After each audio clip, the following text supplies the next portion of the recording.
लगता है उस साधु का श्राप मुझे लग गया है। आज 7वां दिन है और ये देखो मेरे पेट में अत्यधिक पीड़ा हो रही है। जाओ, आज से ठीक 1 सप्ताह के पश्चात तुम्हारे पेट से मूसल ही उत्पन्न होगा, जो तुम्हारे वंश के विनाश का कारण बनेगा। इस पीड़ा से मुझे मुक्त करो मित्र, मुक्त करो।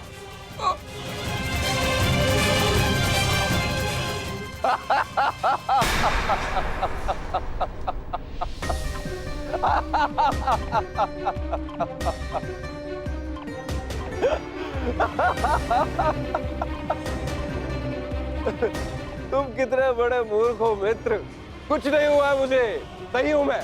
कहा था ना मैं, वो साधु एकदम पाखंडी है।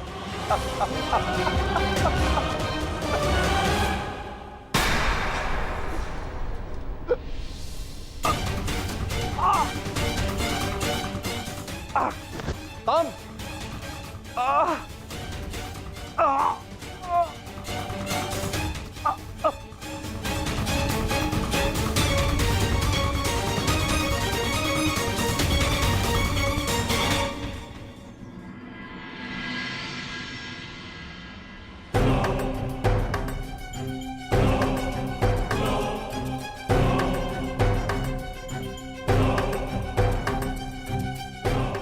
बड़ी विचित्र घटना घटी है वासुदेव। कुमार साम के शल्य चिकित्सा के पश्चात उनके पेट से ये मूसल निकला है।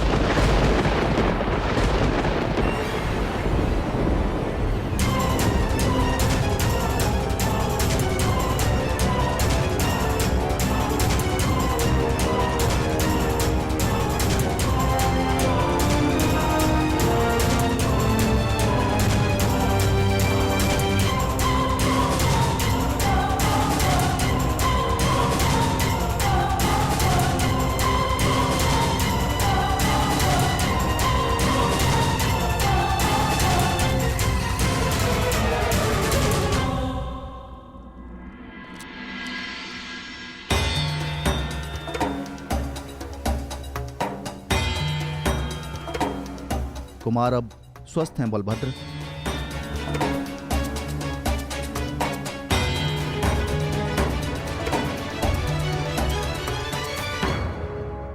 देख लिया, ये उस श्राप का नहीं, ये तुम्हारे अहंकार और तुम्हारे मदिरापान का फल है। ये श्राप तो केवल एक निमित्ता है।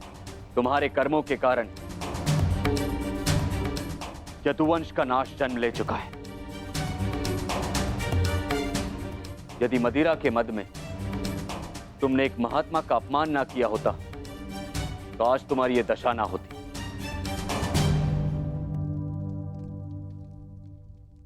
अब कुछ नहीं हो सकता था। मनुष्य को अपने कर्मों का फल मिलता ही है, परंतु एक के कर्मों का फल पूरा वंश भुगते, ये नीति नहीं है।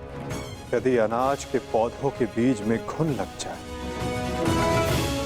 तो वो सारी फसल नष्ट कर देते हैं दाऊ। नहीं कान्हा, मैं सांप की मूर्खता का फल समस्त द्वारका को नहीं भुगतने दूंगा।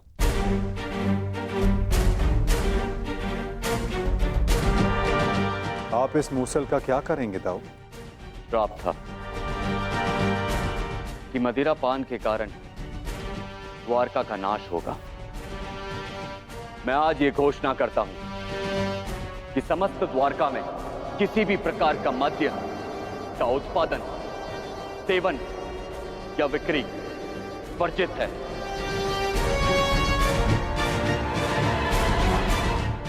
और रही बात इस मूसल की, तो इसका उपाय है मेरे पास।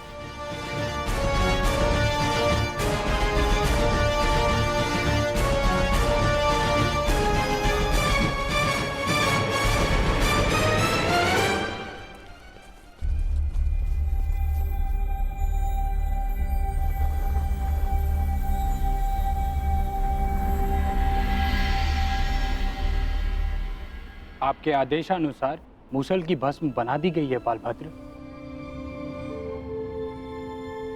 इसे द्वारका के समुद्र तट पे बहा दो।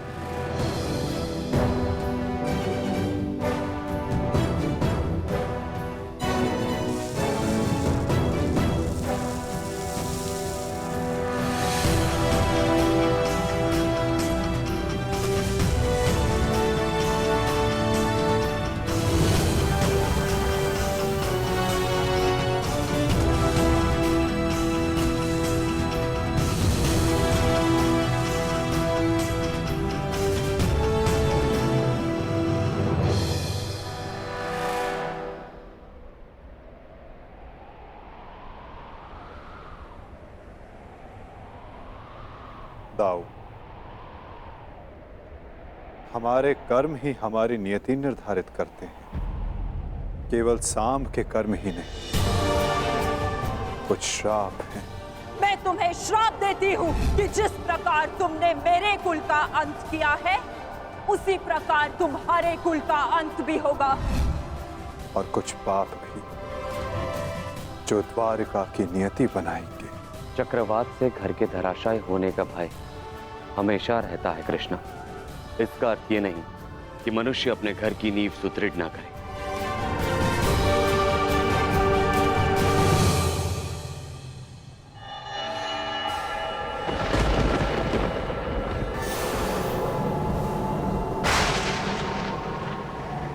जब नींव गल जाती है दाऊ, तो भवन का धराशायी हो जाना निश्चित होता है। द्वारका का अंत समीप है।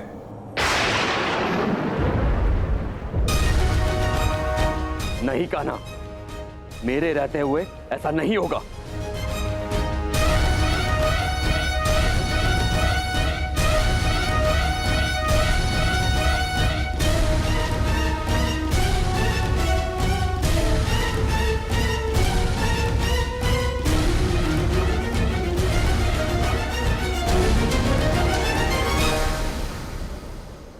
समय किसी की नहीं सुनता और ना ही श्राप आपकी सुनेगा दाऊ। नियति ने जो चुना है हमारे लिए, हमें वो भुगतना ही होगा।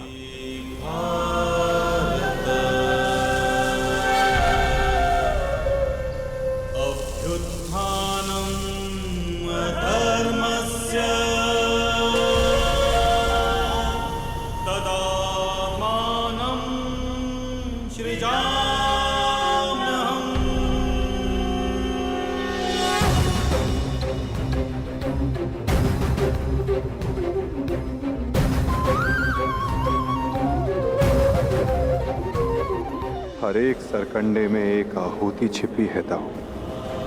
किसी की मृत्यु तो किसी की मुक्ति।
मेरा स्वप्न है कि हस्तिनापुर में एक गुरुकुल हो, जहां पर बालकों की भांति बालिकाएं भी युद्ध शिक्षा में पारंगत हों और अपनी सुरक्षा करना सीखें। अति उत्तम विचार है पुत्री।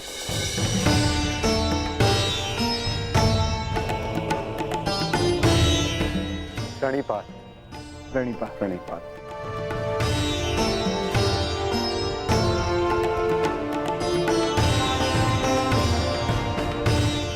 यदि प्रत्येक स्त्री अपनी सुरक्षा में समर्थ हो जाए तो कोई भी पुरुष उस पर अत्याचार नहीं कर पाएगा। यदि वो अबला से सबला बन जाए तो ना ही कोई चीरहरण होगा और ना ही कोई महाभारत होगी।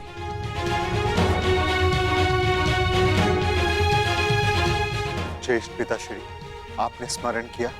हाँ पुत्र, एक महत्वपूर्ण निर्णय लिया है जो मैं तुम्हें बताना चाहता था।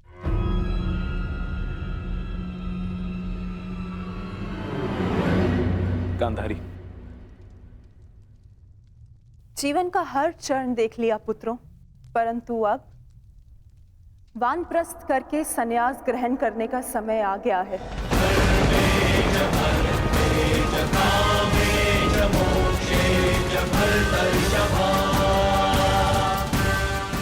हाँ पुत्र, युधिष्ठिर जी जी और मुझे विदा लेने की आज्ञा दे।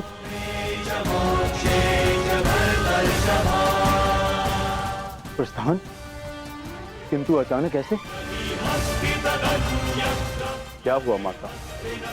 कोई समस्या हुई है या हमसे कोई भूल हुई है जिससे आपको कष्ट पहुंचा है?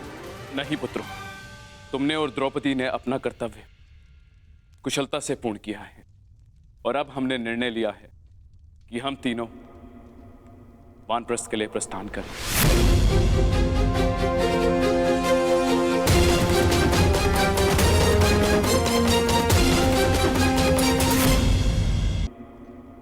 वानप्रस्थ के लिए प्रस्थान करें।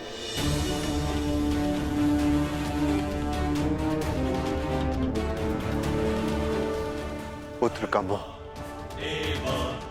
आपको जाने भी नहीं देना चाहता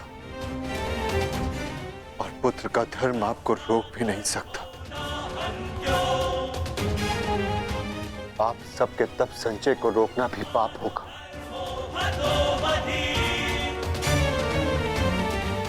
आदेश दीजिए ज्येष्ठ पिताश्री। व्यवस्था हो जाएगी। पुत्र, मुझे तुम पर गर्व है।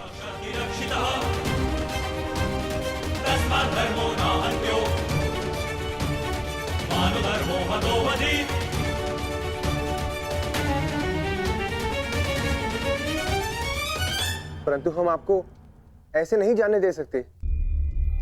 आप सभी के साथ हमें भी एक उत्सव मनाने का सौभाग्य तो मिलना चाहिए ना। ठीक है, जैसा तुम सबको ठीक लगे पुत्रों।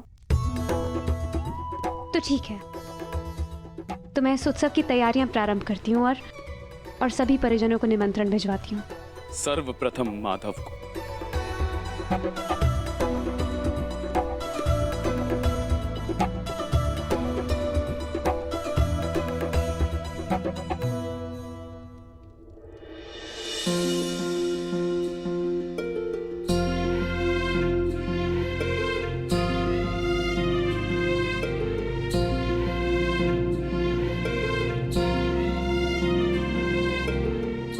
सखी ने निमंत्रण दिया है।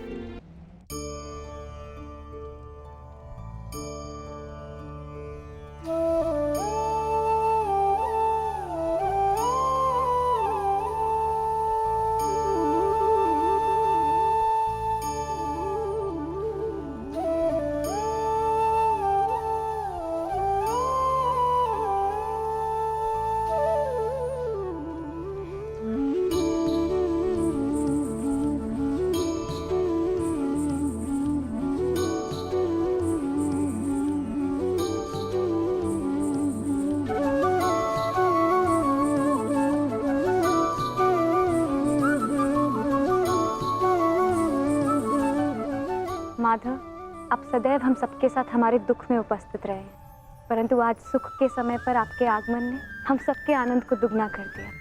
मेरी सखी मुझे निमंत्रण दे और मैं न आऊं,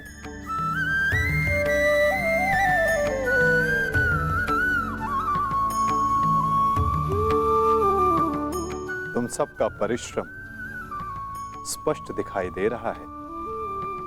जब प्रेरणा देने वाला शुभ हो तो परिश्रम का फल भी शुभ ही होता है माधव। आइए माधव, अपना स्थान ग्रहण करें।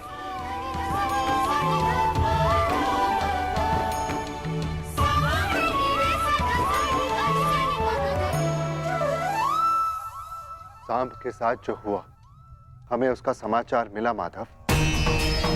हमें उसका खेद है। कुमार सांब के शल्य चिकित्सा के पश्चात उनके पेट से ये मूसल निकला है। समय का चक्र और नियति को कोई नहीं रोक सकता धर्मराज। परंतु मुझे सदा खेद रहेगा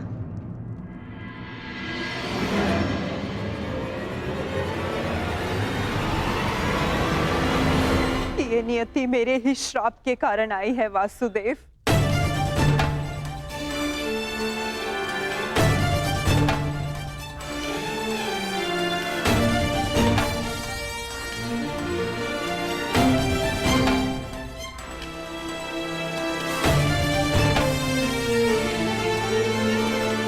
प्रणिपात राजमाता। संतोष मिला कि मेरी भूल के पश्चात भी आपका यहाँ आगमन हुआ वासुदेव।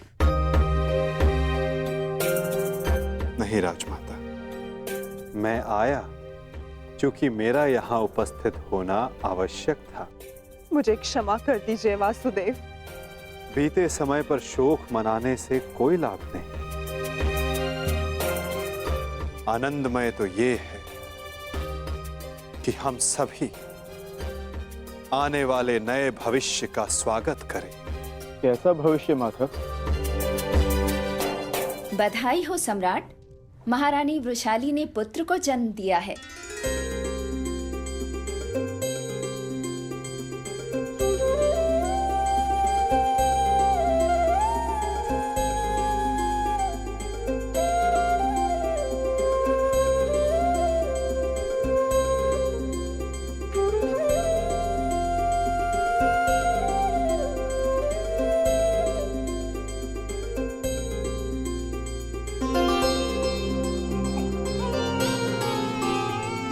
इसकी आंखों में इसके पिता की भांति तेज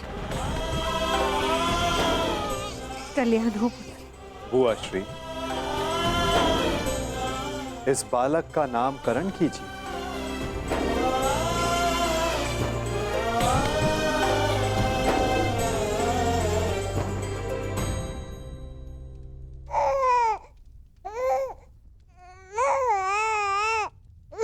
नहीं माधव, ये कार्य आपका।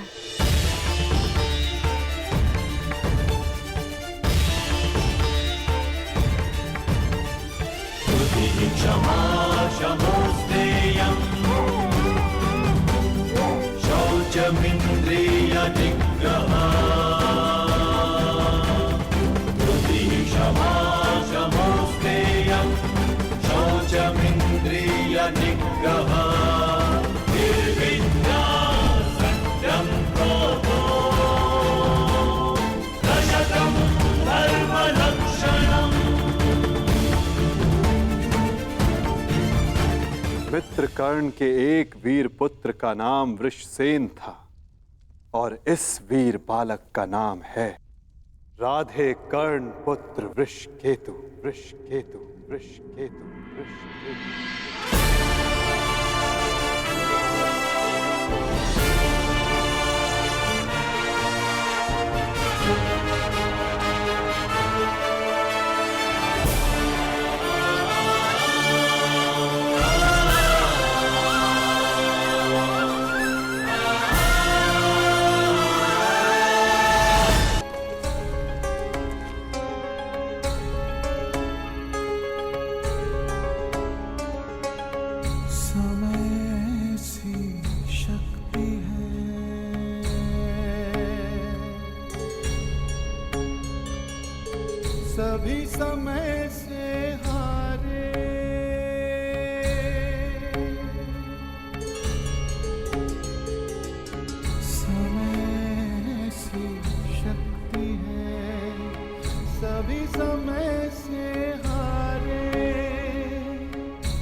18 वर्ष पश्चात।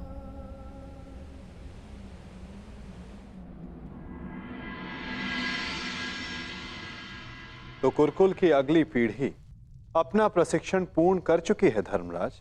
जी माधव, परीक्षित और वृषकेतु दोनों ने शिक्षा प्राप्त कर ली। अब सत्ता को अगली पीढ़ी में हस्तांतरित करने का समय आ गया। परंतु माधव महाराज,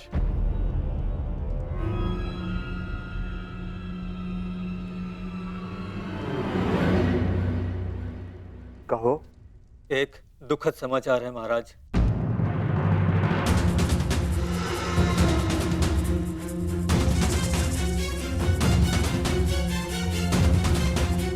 अभयदान दिया, बोलो क्या समाचार है? राजमाता कुंती। क्या हुआ माता कुंती को?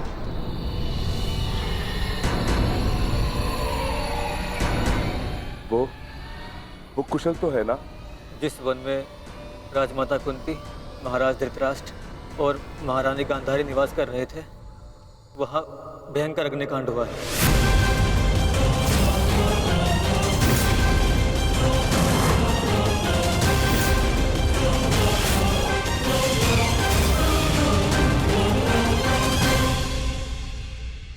और वो तीनों जलकर भस्म।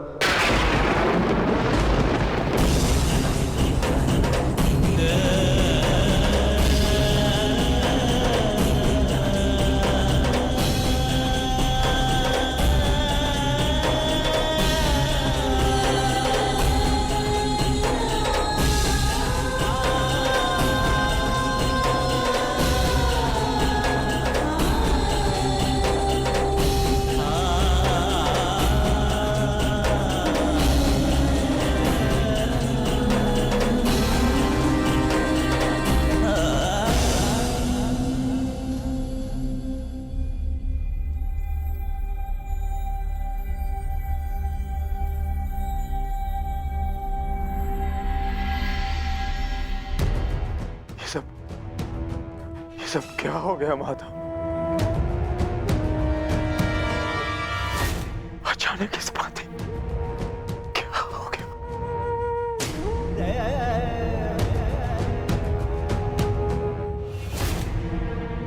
जो संसार में आया है उसे जाना ही है।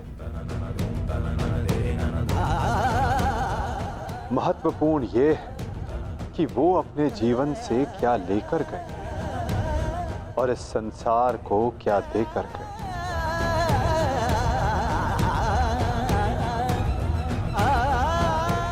एक वृक्ष की जब पत्तियां झड़ती हैं तो वो वृक्ष पत्तियों के झड़ने का शोक नहीं मनाता, अपितु नई पत्तियों का स्वागत करता है, नवजीवन को आगे बढ़ाता है।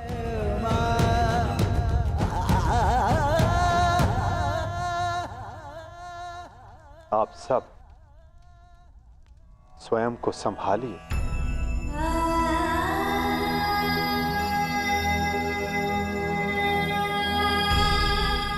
पार्थ,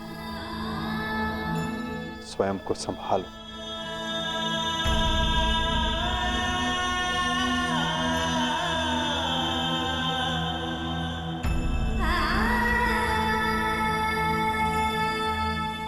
धर्मराज, आपने अपना हर कर्तव्य, हर उत्तरदायित्व कुशलतापूर्वक पूर्ण किया है और परिवर्तन का जो वचन आपने दिया था उसे भी पूर्ण किया। और अब ये समय दुख मनाने का नहीं, अपितु अपना उत्तरदायित्व पूर्ण करने का है धर्मराज।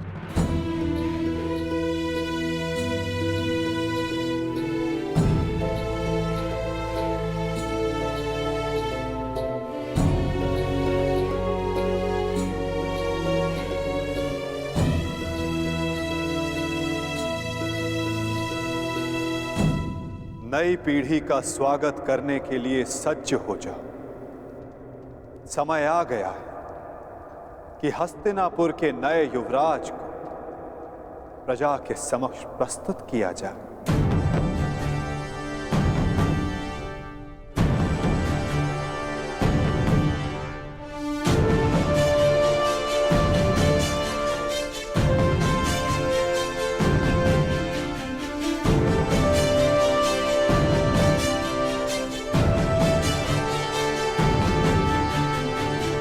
समय आ गया है कि हस्तिनापुर की ये सभा कुरुवंश की आने वाली नई पीढ़ी का स्वागत करे।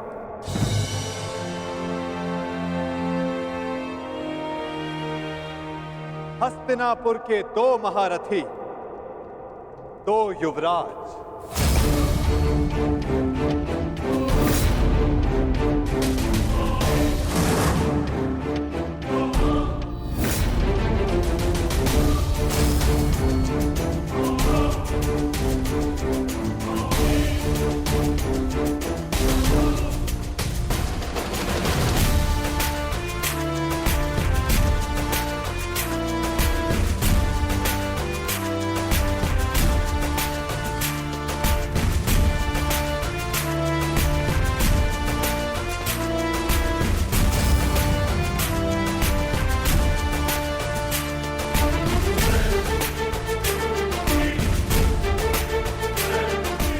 जिन्हें पांडवों ने स्वयं अपनी युद्ध कला के ज्ञान से प्रशिक्षित किया है,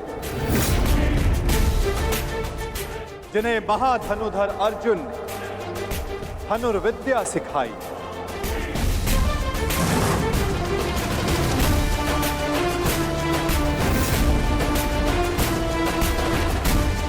जिन्हें महाबली भीम शक्ति और गदा युद्ध में पारंगत किया, जिन्हें नकुल सहदेव ने खड़ग युद्ध में प्रशिक्षित किया, जिन भावी सम्राटों को धर्मराज युधिष्ठिर भाले के प्रहार के साथ साथ धर्म के ज्ञान का आधार भी दिया है।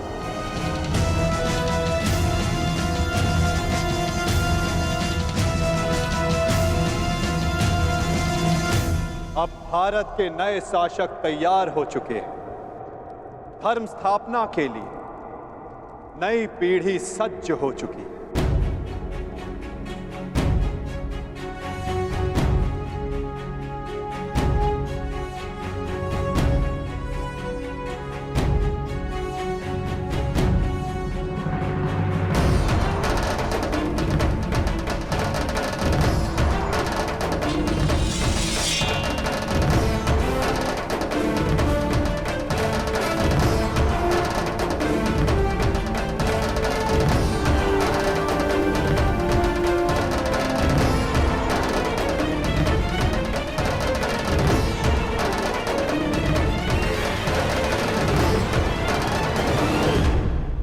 तो स्वागत कीजिए अभिमन्यु पुत्र अर्जुन पौत्र युवराज परीक्षित का।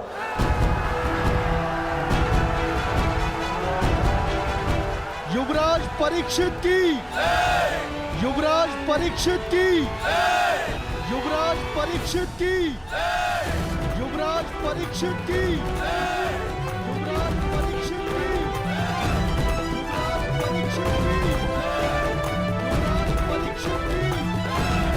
युवराज परीक्षित की।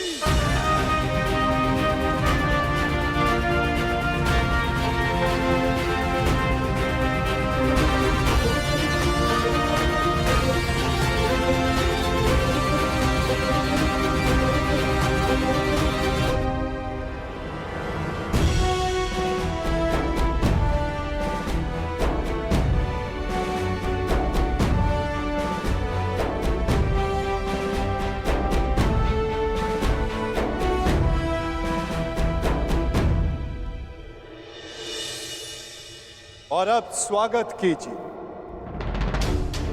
राधे कर्ण पुत्र युवराज वृषकेतु का। युवराज वृषकेतु की, युवराज वृषकेतु की, युवराज वृषकेतु की, युवराज वृषकेतु की, युवराज वृषकेतु की,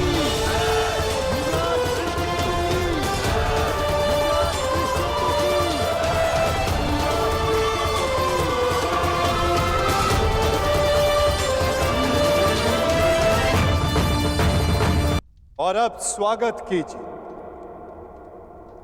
राधे कर्ण पुत्र युवराज वृषकेतु का। युवराज वृषकेतु की, युवराज वृषकेतु की, युवराज वृषकेतु की, युवराज वृषकेतु की, युवराज वृषकेतु की, युवराज वृषकेतु की।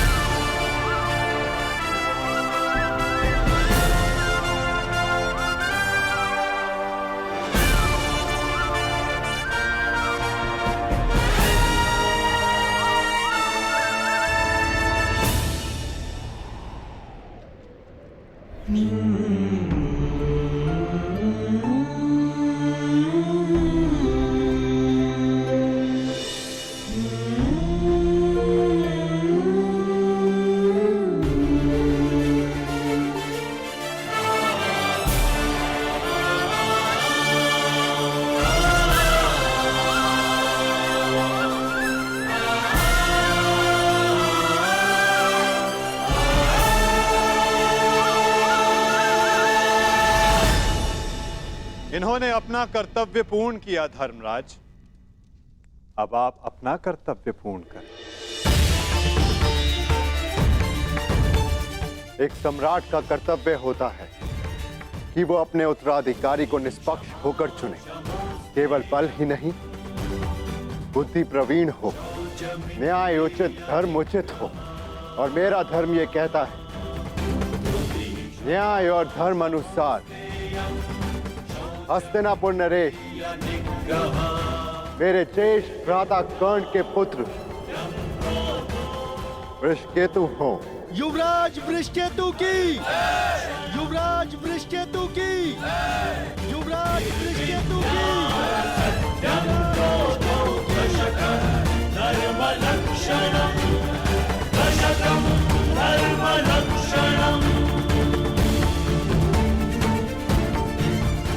काकाश्री, मेरे लिए ये मान्य नहीं।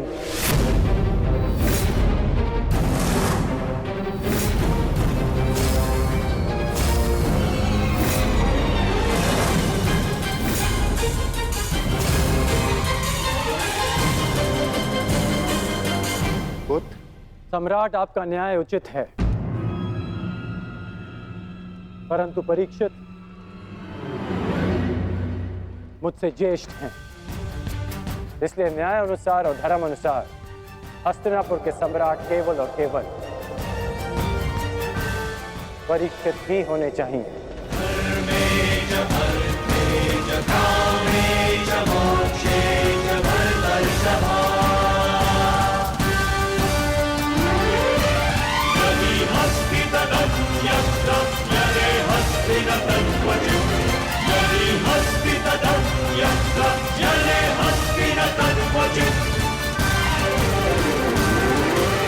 परंतु पुत्र, अद्भुत वृषकेतु,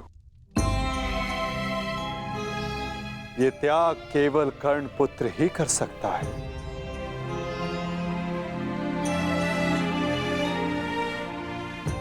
इस सभा ने छल देखा, बल देखा, नारी का दंभ भी देखा,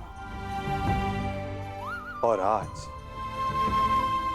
बंधु प्रेम और त्याग देख रहा है।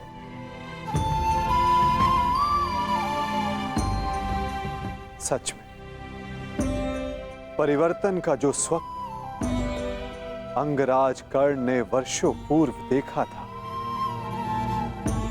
वो परिवर्तन आज दिख रहा है।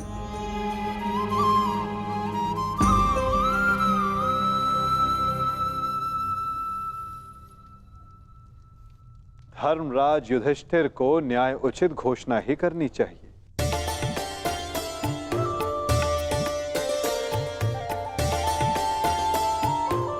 जैसी आपकी आज्ञा माधव।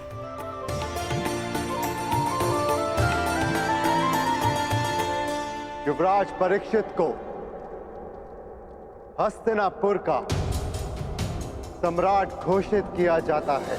युवराज परीक्षित की, युवराज परीक्षित की, युवराज परीक्षित की, युवराज परीक्षित की, युवराज परीक्षित की। परंतु ये अपूर्ण न्याय होगा। न्याय उचित यही होगा कि अंग पर ज्येष्ठ कर्ण के पश्चात अधिकार वृषकेतु का है और मैं वृषकेतु को अंग का नया राजा घोषित करता हूं।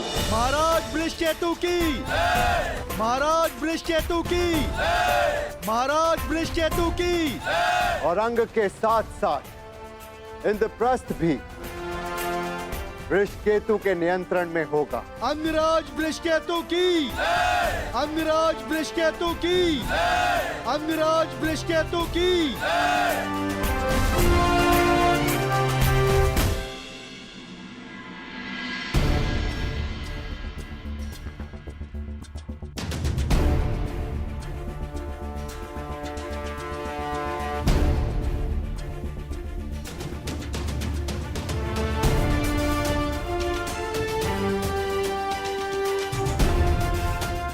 सच हो।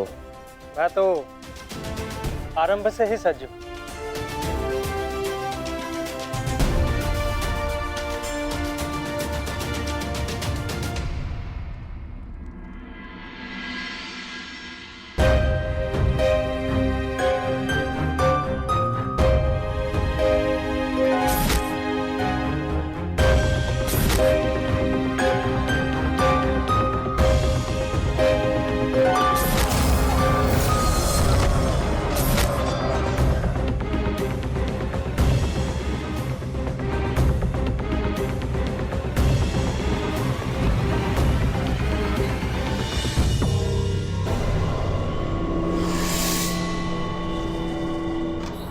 माधव, मुझे जाना होगा पार्थ।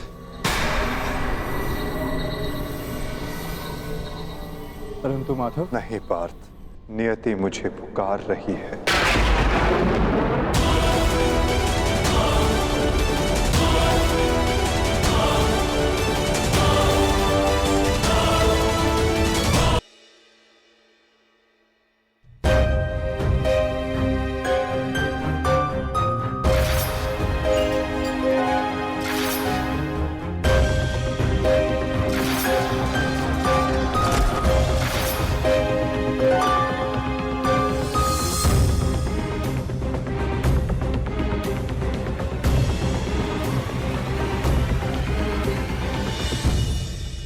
माधव, मुझे जाना होगा पार्थ।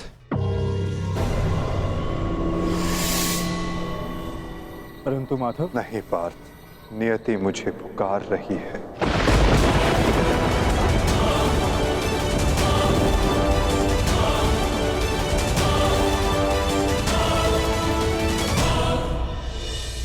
माधव,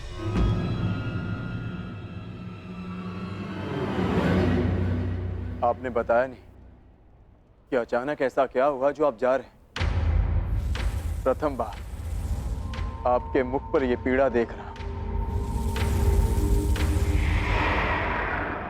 यही तो जीवन है पार्थ।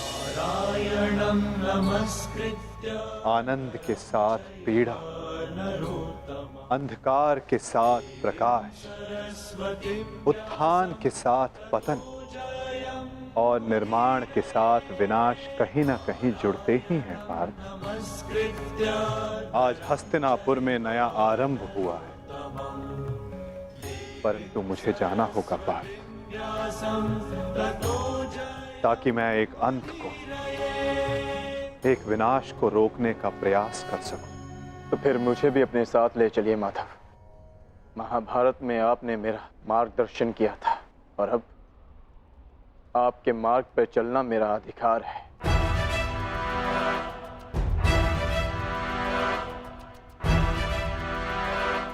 अवश्य पार्थ, ये तुम्हारा अधिकार है, किंतु ये यात्रा केवल मेरी है पार्थ।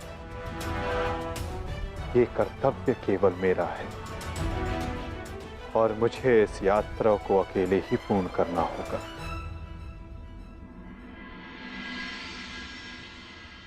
अब मुझे जाना होगा पार्थ।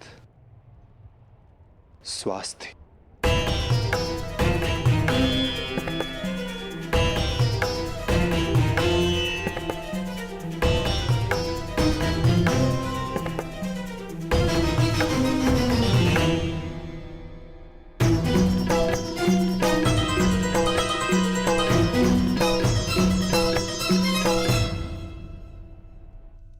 क्या कह रहे हो अर्जुन? हाँ ज्येष्ठ, पहली बार मुझे माधव की कोई बात समझ में नहीं आई, परंतु इतना निश्चित है कि कुछ भयावह घटित होने का संकेत दिया उन्होंने मुझे।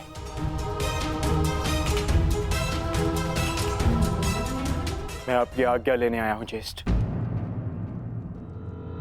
मुझे द्वारका जाना होगा।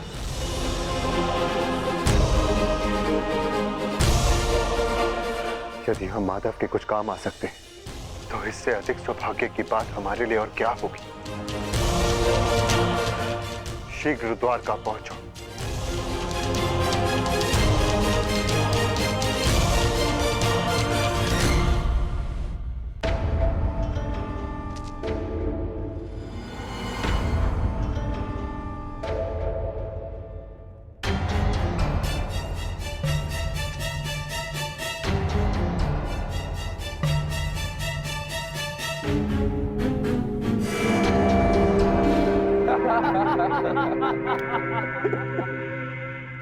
जन्मदिन की बधाई हो मित्र। कृतवर्मा, स्वागत है तुम्हारा। तुम्हारी ही प्रतीक्षा हो रही थी। वाह, क्या अद्भुत प्रबंध है। इतना सुंदर भोज मैंने कभी नहीं देखा। वाह, काहे का भोज मित्र?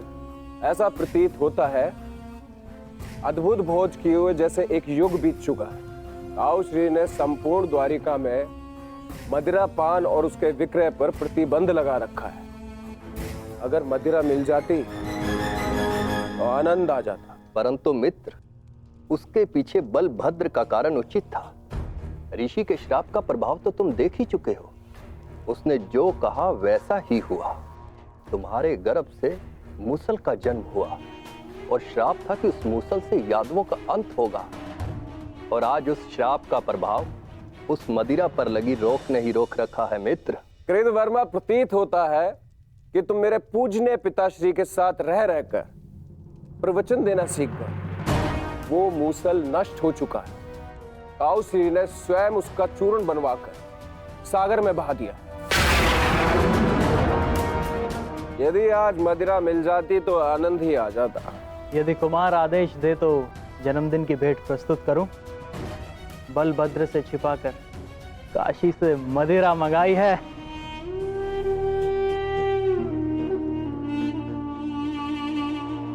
देखा कृतवर्मा, इसको कहते हैं जन्मदिन का उपहार। ये है मेरा सच्चा मित्र। आज मनेगा आनंद उत्सव।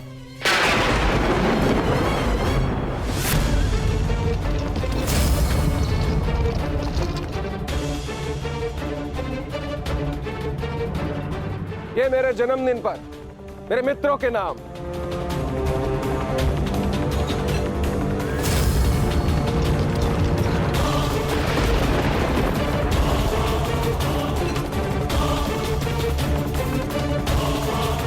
रुक जाइए आर्य।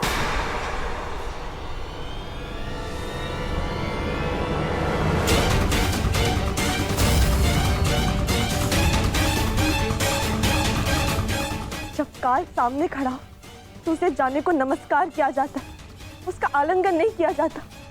ये मदिरा काल है आर्य, इसे ग्रहण ना करें। कृतवर्मा, एक बात तो माननी ही पड़ेगी।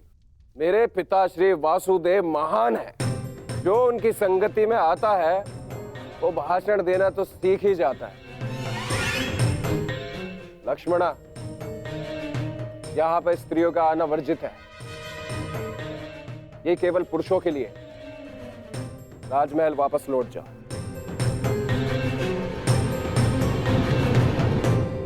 इन पुरुषों में मेरे अर्धांग भी है आर्य, जो स्वयं ही काल के गाल में जाने के लिए प्रस्तुत हो रहे। परंतु मैं ऐसा नहीं होने दे सकती।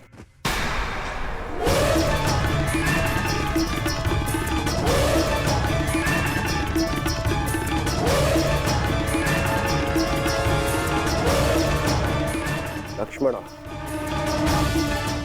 तुम हस्तिनापुर से हो और इस बात की साक्षी हो कि जब स्त्री पुरुष के मत के सामने क्रोध बनकर खड़ी हो जाती है तो उसके परिणाम अच्छे नहीं होते। जाओ यहां से। राजमहल वापस लौट जा।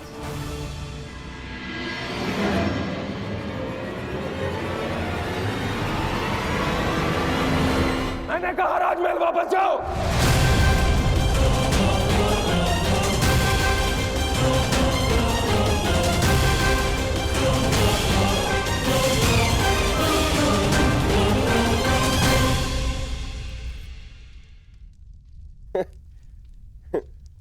शुभ कार्य में विघ्न आते ही है मित्रों। इससे पूर्व कोई दूसरा विघ्न आए, इस दुर्लभ मदिरा को ग्रहण करो।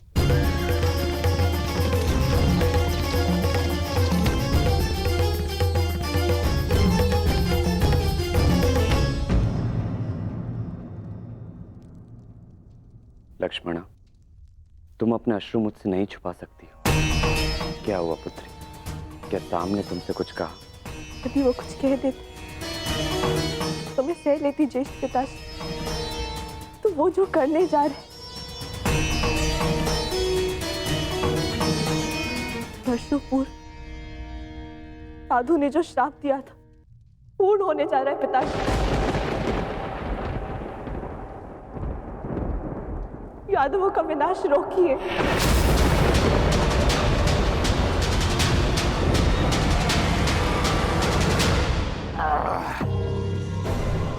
अद्भुत! आज मदरा मिली पीने को, वो भी मन भर के। वाह!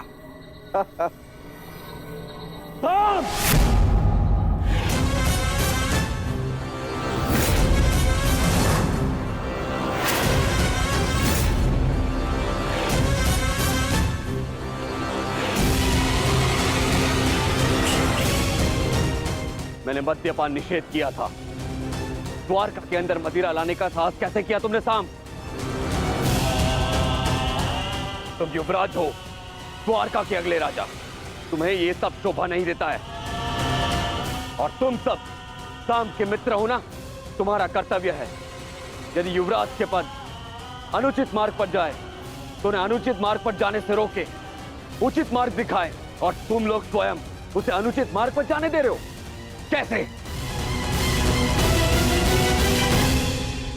ताऊश्री, जो कहना है मुझसे कहिए। इनसे क्या बात कर रहे हैं जो आपकी आंखों में आंखें नहीं मिला सकते? इनसे प्रश्न करके क्या लाभ? लज्जा नहीं आती तुम्हें साम? बड़ों की आज्ञा तुमने सदा ही टाली है, अब राज आज्ञा का भी उल्लंघन करने लगे। क्या ताऊश्री, हर बात पे रोक टोक। क्या किया आपने अपने समस्त जीवन में? हाँ? दूध पिया और माखन खाया। ताऊश्री, अरे ताऊश्री, मदिरा तो चख के देखिए। जीवन का वास्तविक आनंद तो इसमें है। आप मदिरा पिएंगे तो आपको भान हो जाएगा कि अपने अनुज के दाव बनने के अतिरिक्त भी इस जीवन में और बहुत कुछ है। बड़े होकर जन्म लिया आपने, मदिरा पीजिए। अपने बड़े होने के पद का और उसकी शक्ति का भी भान हो जाएगा आपको। लीजिए। राम,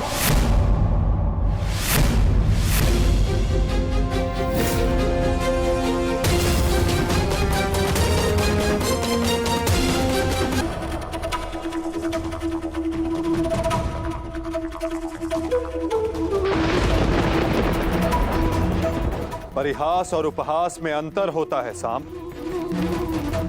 परिहास संग में उपस्थित सबको आनंद देता है और उपहास किसी एक को पीड़ा देता है। और तुम्हारा उपहास इस समय जिनको पीड़ा दे रहा है वो मेरे ज्येष्ठ भ्राता है, मेरे दाऊ है साम।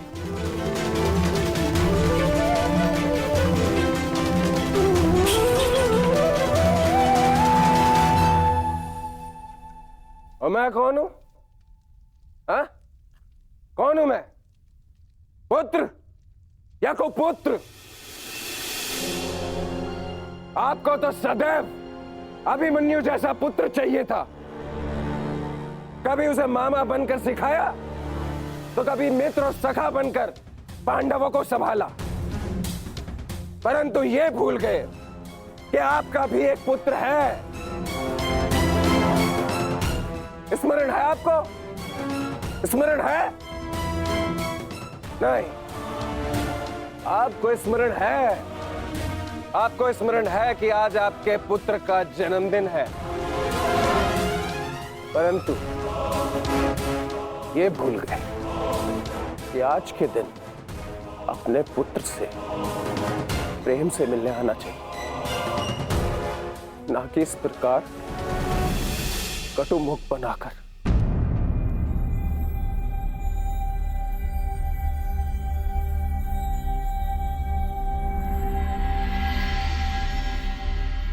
यह उत्सव संपन्न हुआ,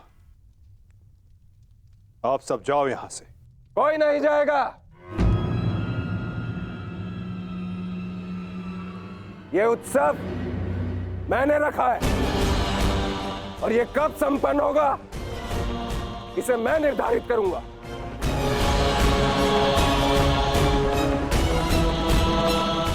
तुम इस समय मदिरा के मध में हो साम। यह समय वार्तालाप करने के लिए उचित नहीं है। जाओ, जाकर विश्राम करो। कहीं ऐसा ना हो कि संपन्न होने के स्थान पर इसका समापन हो जाए।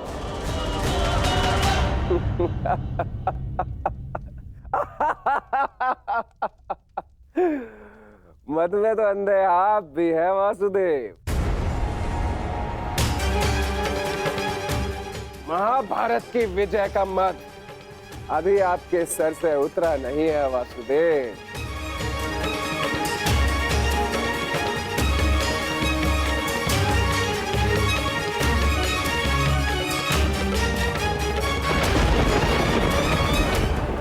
उचित कहा सामने वासुदेव।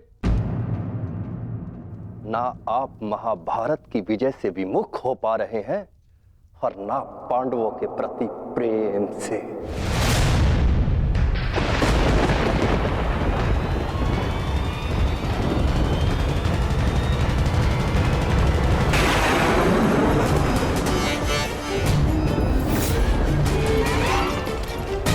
अपने ही कुल की यादव सेना का, नारायणी सेना का उन पांडवों के हाथों विध्वंस करवाते रहे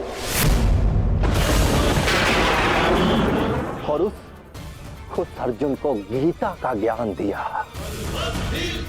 और भोले भाले यादवों के रक्त से कुरुक्षेत्र को नहलाते रहे और बताते रहे उस अर्जुन को कहां कौन सा अस्त्र चलाना है।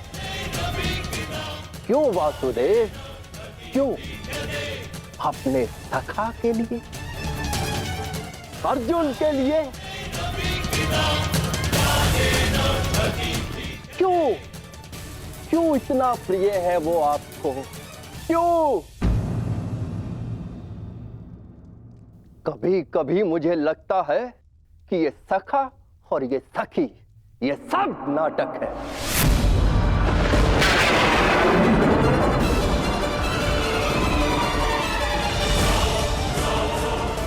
प्रतीत होता है जैसे पंचाली के छठे पति आप स्वयं हैं।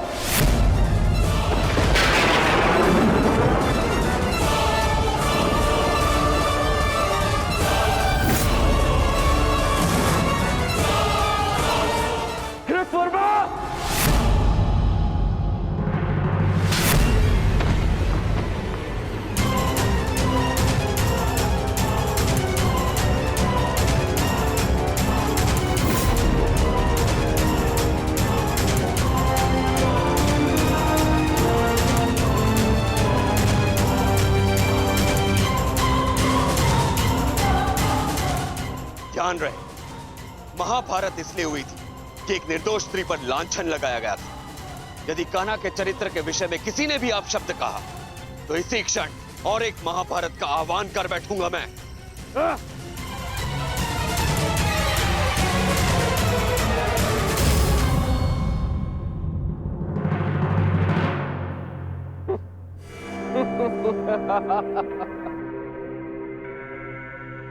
वाह, प्रेम हो तो ऐसा, भाई हो तो ऐसे। एक को कुछ कहो तो दूसरे का हाथ उठता है, परंतु ताऊश्री आप भूल रहे हैं, कृत वर्मा मेरे लिए भाई समान।